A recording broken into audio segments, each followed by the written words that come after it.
I still remember the first time I played the original Samurai Shodown. My parents were in a bowling league for some reason, and they had an arcade at the bowling alley with an SNK cabinet. After playing games like Mortal Kombat and Street Fighter, Samurai Shodown felt a lot different. It was slower, it focused more on weapons, and honestly, it was a lot of fun. I ended up getting the game for the Sega Genesis eventually, and really, I just fell in love with the game.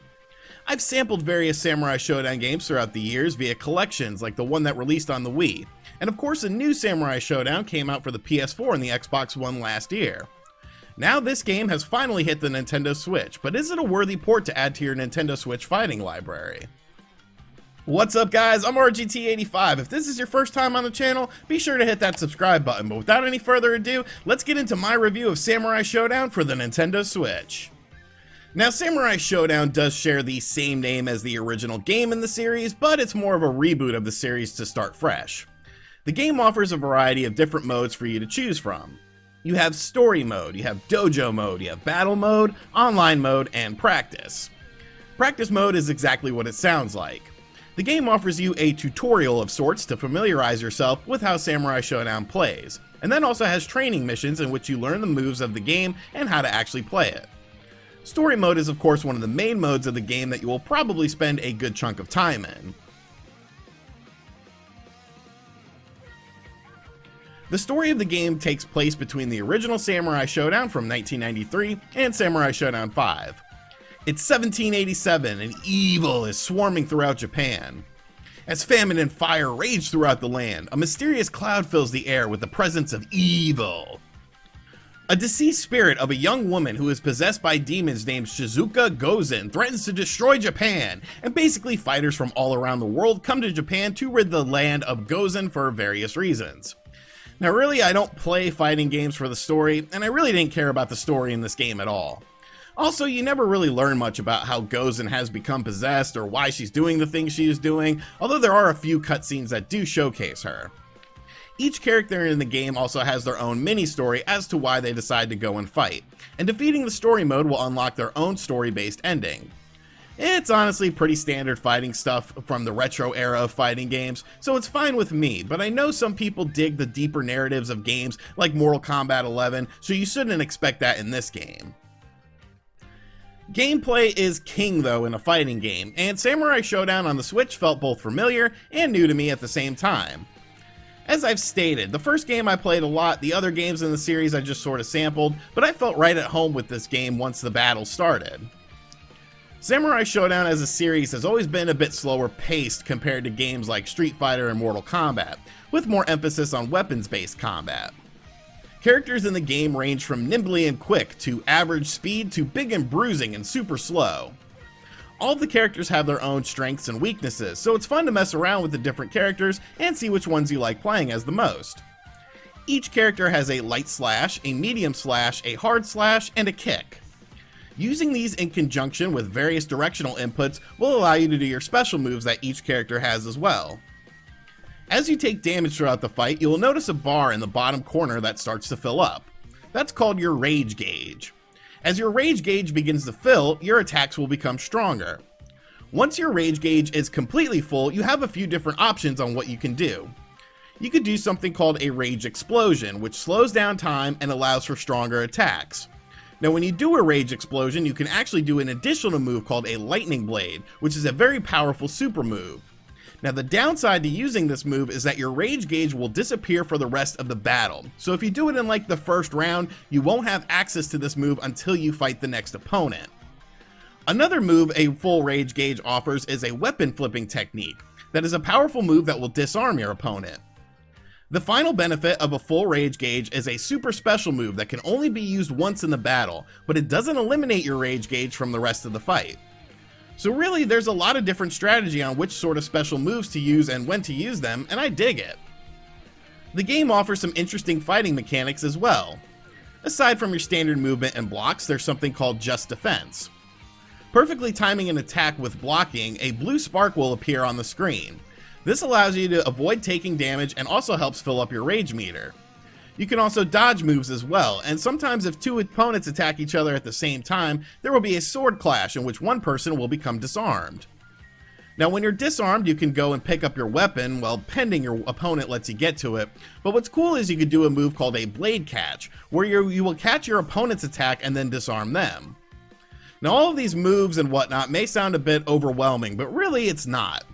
You can just do sort of standard Street Fighter based commands the first time you play the game, and you'll be able to have some fun with it. But if you want to get better at the game and get deeper into the fighting meta of the game, it's very easy to do that as well.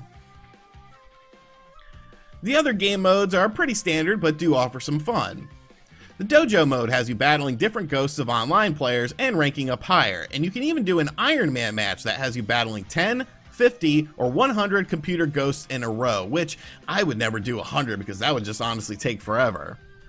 Battle mode is your standard offline mode that has local versus, a survival mode, a gauntlet that has you fighting all of the in-game characters, and a time trial. Time trial is actually kind of fun. You basically do one-round battles, and the quicker you finish, the more time you have added overall to your time. You can play until either you lose or you run out of time as well. Data for all of these game modes is saved into the database mode of the game, and some of it is introduced into online as well. For example, your time of completion for the main story mode of the game is uploaded to an online leaderboard system where you can see where you stack up, pending you play the game at the default difficulty setting.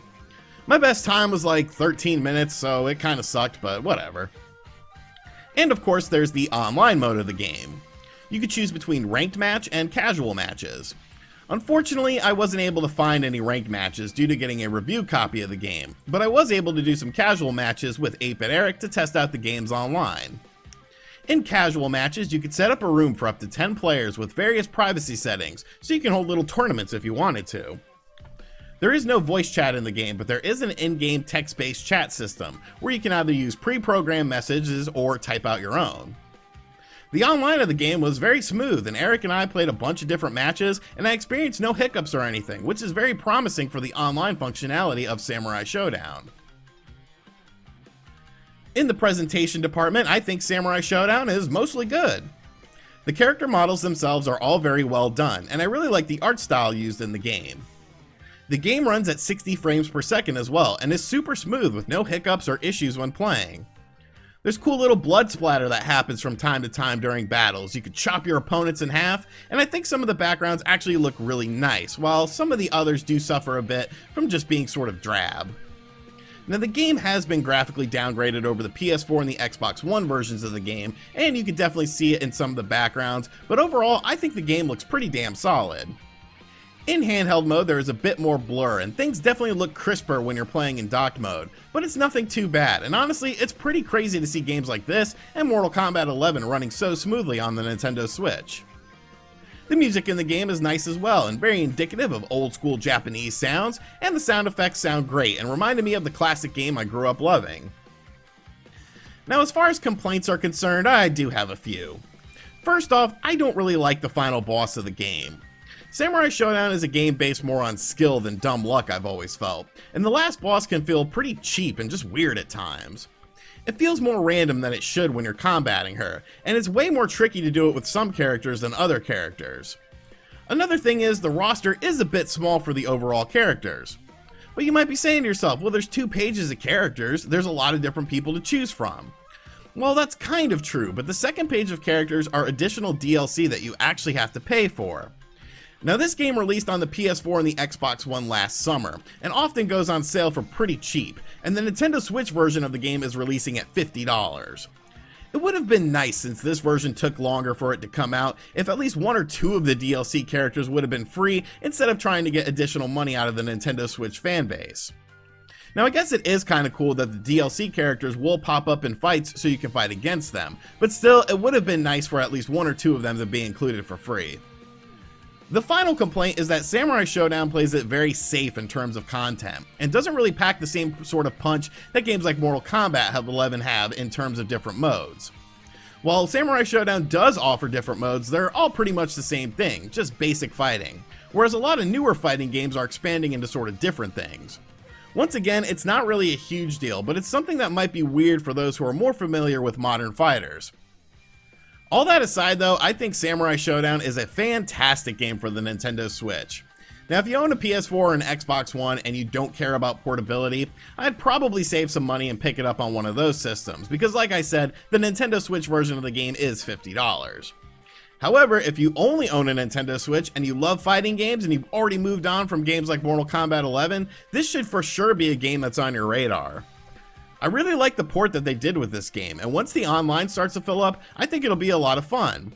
Yes, it's definitely a very traditional fighting game, but I don't necessarily think that's a bad thing, and I enjoyed this game so much that I actually went ahead and picked up a physical copy off of Amazon, even though I got a review on. Ippon!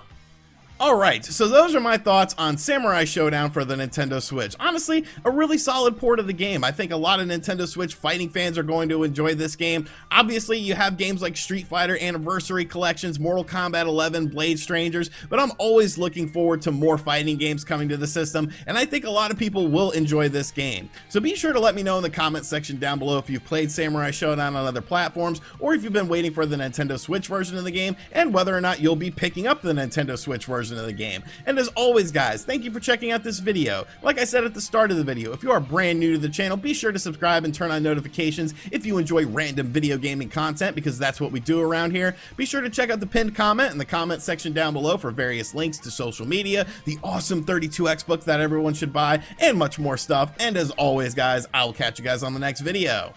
Later.